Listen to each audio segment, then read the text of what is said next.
بسم الله الرحمن الرحيم.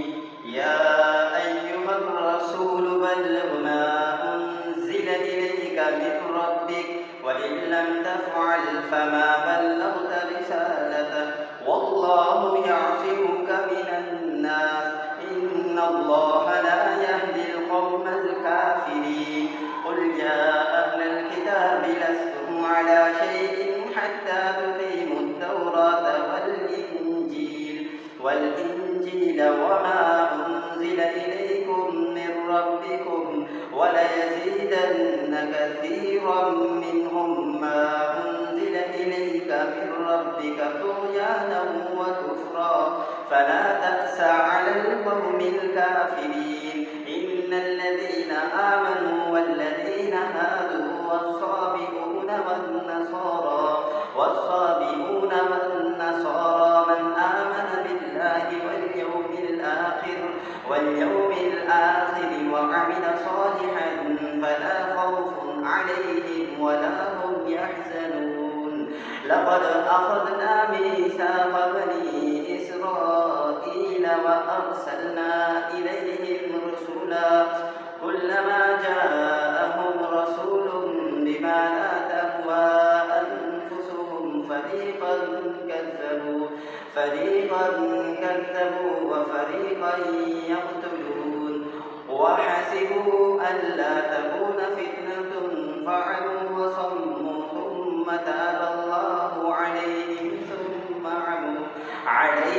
ثم عموا وصموا كثير منهم والله بصير بما يعملون. لقد كفر الذين قالوا إن الله هو المسيح ابن مريم وقال المسيح يا بني إسرائيل اعبدوا الله ربي وربكم إنه من يشرك بالله فقد حرم الله عليه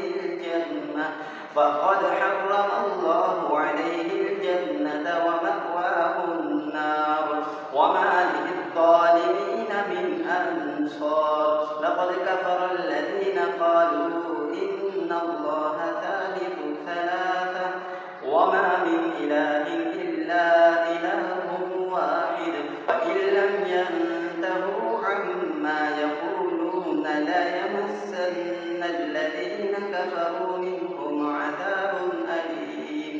أفلا يتوبون إلى الله ويستغفرونه والله غفور رحيم.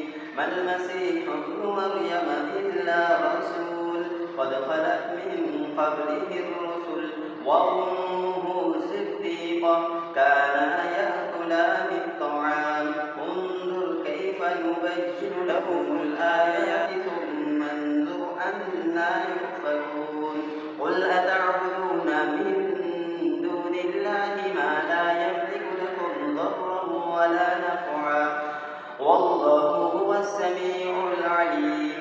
قل يا أهل الكتاب لا تغلوا في دينكم غير الحق ولا تتبعوا أهواء قوم قد ضلوا من قبل وأضلوا كثيرا وضلوا عن سواء السبيل. سورة المائدة